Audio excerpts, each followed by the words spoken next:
Kitchen with ध्यान। आज हम चॉकलेट के लड्डू बनाने वाले हैं।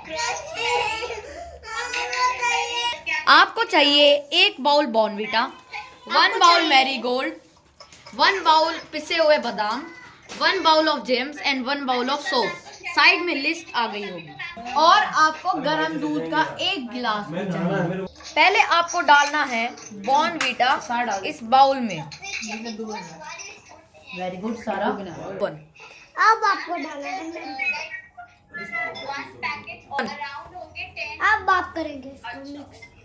थोड़ा डालेंगे गरम, फिर आपको डालने आपको फिर डालेंगे कृष्णा।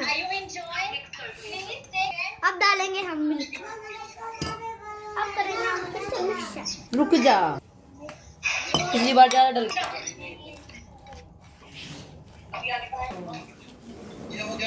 फिर आपको हाथ से मिक्स करना है इसे। फिर हम साइड में थोड़ा घी लगा देंगे।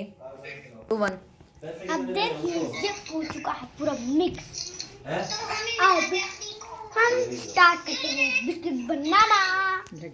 फिर आपको बनाने हैं छोटे छोटे लड्डू, ऐसे ऐसे मिक्स करके इनको जैसे सिंपल तरीके से बनाते हैं। फोटो ये बहुत टेस्टी है, आप भी अपने घर पे ट्राई कीजिए। Stay home, stay safe, bye bye.